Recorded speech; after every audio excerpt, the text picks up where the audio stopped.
I visited a town in Nigeria known as the town of witches, a place that many people fear to visit. A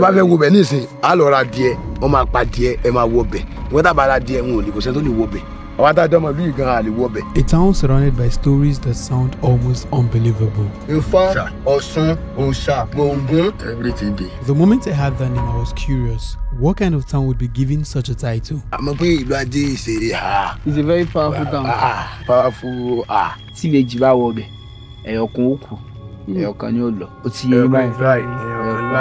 A place known as Ilu Aje, which literally translates to the town of witches. Almost all the houses here are looking haunted and abandoned, like there's no house that is painted here. I am here to uncover the mystery behind this so-called town of witches. Is it really a land of dark powers or just a peaceful community trapped under the shadow of an ancient name?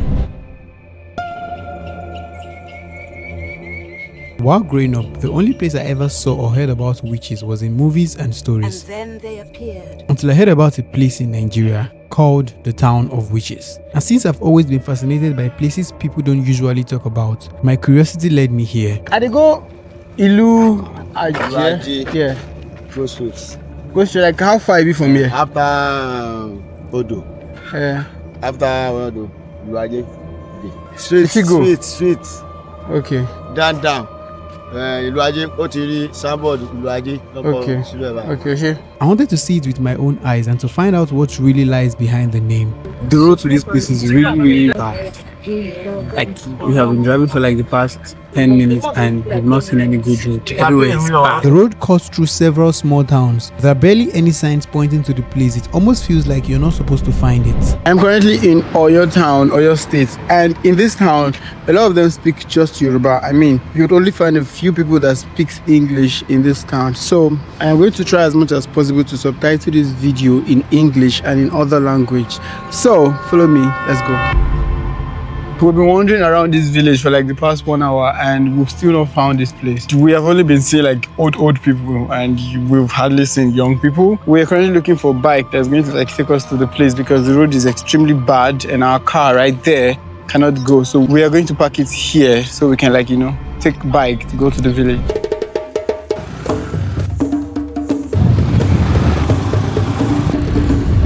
When we finally got here, the first thing I wanted was to meet one of the elders, someone who had lived here long enough to know the real story behind this town. Almost all the houses here are looking haunted and abandoned, like there's no house that is painted here. Everything is either just, block placed together, nothing more, and they are broken. For example, this one. This store, what did they do for here? Ogun. Dog. So they sacrifice dog for you. To do what? Yes.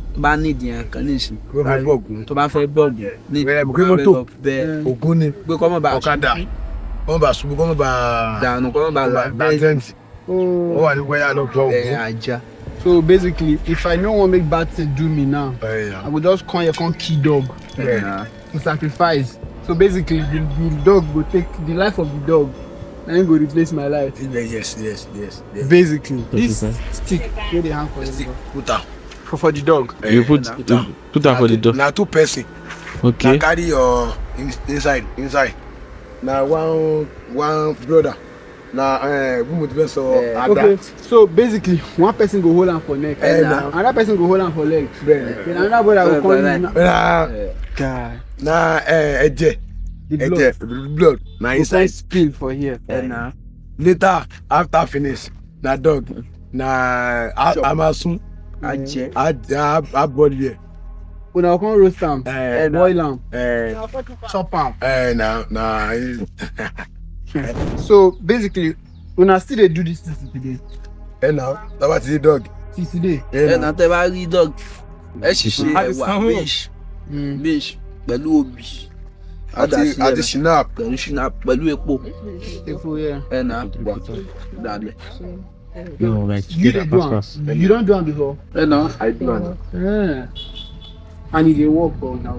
Yes. Before we dive into the main reason why this place is called the town of witches, I'd appreciate it if you subscribe to this channel and give this video a like. It's in the difference. Which one are you for here? èṣù láàlú ó máa mú epo pupa ẹ̀wà ẹ̀wà epo pupa iyọ̀ epo pupa iyọ̀ nta ó máa mú ọkọ sí ilé wa ó máa pa ó máa mú ẹ̀jẹ̀ rẹ̀ ó máa ta sí. What does it do? wọ́n lè ní kéèyàn lọ bọ iṣẹ́ pé eléyìí ní ìsà sọ pé Ògún wọ́n lè ní kéèyàn lọ bọ èṣù wọ́n á bọ wọ́n ṣàdúrà sí ìwọ náà emergency ṣe o emergency jẹ o mọ́jà yóò mú mi o emergency rin o wọ́n wá bọ́ wọ́n mú ẹ̀wà epo ata gbogbo nǹkan wọ́n dáná wọ́n ṣe rẹpẹtẹ wọ́n ṣe bí party. While the elders were waiting for us to explore the town a little, I realized that there are several traditional deities here, each believed to have a different power. Everywhere I turned, there were small shrines, carved figures, and sacred spots. I still can't believe that places like this still exist. No wonder there are so many dogs around. If one thing won't happen like this, they could just carry and go Key one. replace the life. Wetin do all these houses wey dem scatter? ṣé kò sí ìbejì nínú yín ìbejì kò gbọ́dọ̀ wọ́ bẹ́ẹ̀. Tótọ́. Òòṣà ni àmọ́ ìbejì kò gbọ́dọ̀ rí two kò gbọ́dọ̀ person rí. èèyàn kọ́kọ́ pa adìẹ. adìẹ yóò fi sí yóò dẹ̀ ọ̀dẹ́ bá ti pa adìẹ ẹ̀jẹ̀ blood inside na inú ẹ̀ èèyàn wà sẹ́ wọ enter no blood no enter o. So if you no get sacrifice, you no fit enter there. No blood no enter. So if person enter there without sacrifice, wetin go happen? na dry o. Kí ló ṣẹlẹ̀ rí báyìí tí tí wọ́n fi lé wọ́ bẹ̀. ó dìgbà tí wọ́n bá pa adìẹ tẹ bá fẹ́ wọnú léyìn nísìn ẹ pa adìẹ tẹ bá pa adìẹ ẹ wá tẹ ẹ̀jẹ̀ adìẹ yẹn mọ́lẹ̀ ẹ sì wá wọlé. ẹ wá wọlé torí òòṣà ó pọ̀. There was still one question I couldn't ignore. Why exactly was this place called Ilu Aje, the town of witches? Out of all the names they could have chosen, why this one?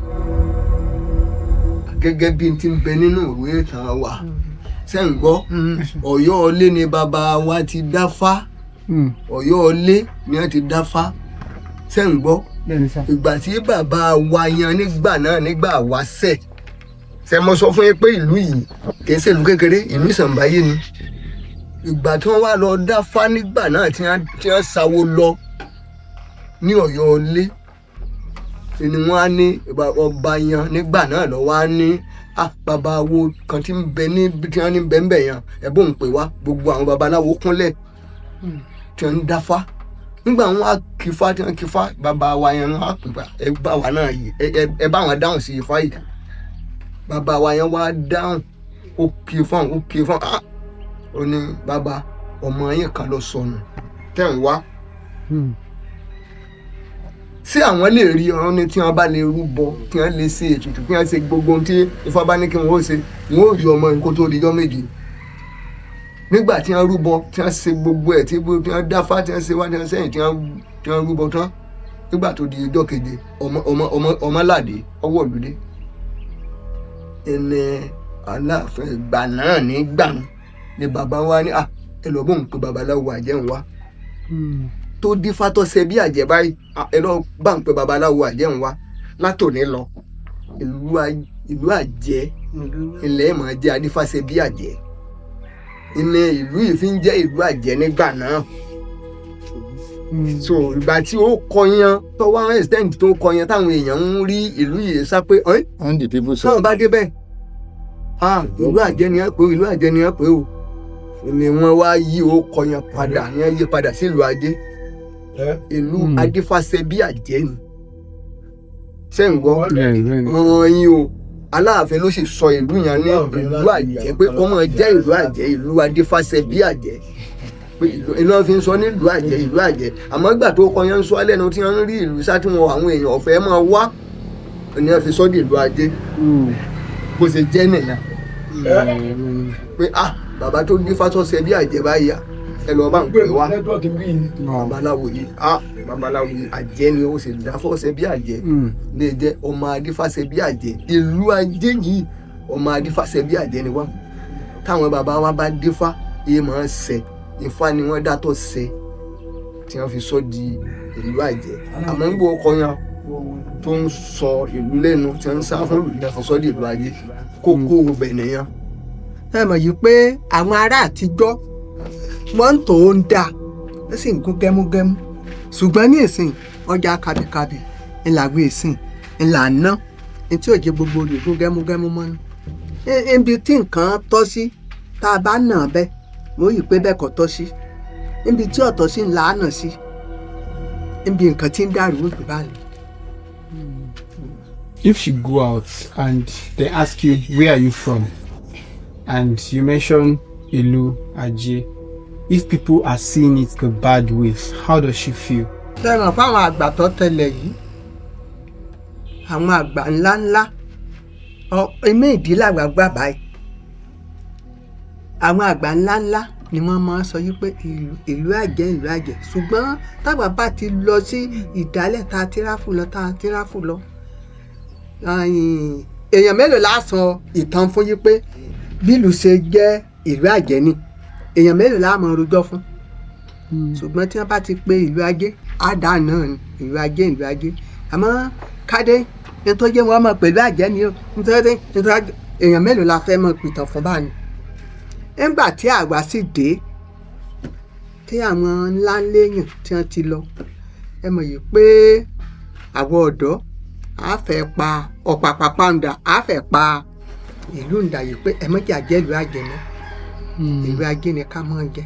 If it's called Ilu Aje now, which literally means town of wealth, then why does the town still look like this? Why is it surrounded by so many deities and shrines? I realize that people still fear and avoid this place. Òṣàlú gangan tó bá yá ejò máa kọjá níbà àlégbà máa ń kọjá tó bá dìgbà àbí bá kọjá ó máa ní lẹ́kẹ̀ lọ́hùn yóò ní lẹ́sẹ̀ ẹ sì rí rí àyè. èyí yóò dàbí kélé sẹ́mọ kélé láǹgbá àléǹgbà àti àléǹgbà àti láǹgbá sọ pé the same ni ṣùgbọ́n ẹ mọ̀ pé kélé kò sí jẹ àléǹgbà àmọ́ jẹ tí wọ́n ta ní ìbọn.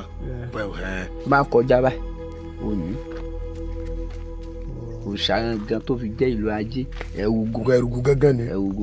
ọmọ ìlú ajé tí ó kọjá kọ́ máa ń rìn ṣẹ̀bọ̀ lásán kò sí tó lè bù lórí ọkọ̀ọ̀kan fi lé bẹ́ẹ̀ kó tó máa lọ. bàbá pẹ́ bíbà yìí gan máa ń ṣẹ́ oyin bí wọ́n ń la búdò sàn bíbà yìí tán ń la títì bíbà yìí ó ṣẹ́ oyin tó gán yẹ everybody pa. nílá rẹ̀ tó wá jẹ́ tó lágbára jù ló wà nínú ilé tí wọ́n sọ pé èèyàn ò gbọ́dọ̀ rí tí èjì ò gbọ́dọ̀ fojú. Could this all just be a myth, or do things truly happen here? I honestly don't know for sure, but in all my years of traveling and exploring hidden places, I have never seen or experienced anywhere quite like this. Ilu Aje is deep, tucked far away in a place most people will never find. And to me, it's a town that genuinely needs attention. Is there anything that you have to tell people out there who misunderstand this place as Ilu Aje? A lot of people have a different narrative, like me. Now I came here and I've learned. So do you have any information you want to tell people out there about this town? The only information that we have is that help us tell the people that this town is not a Wisha town.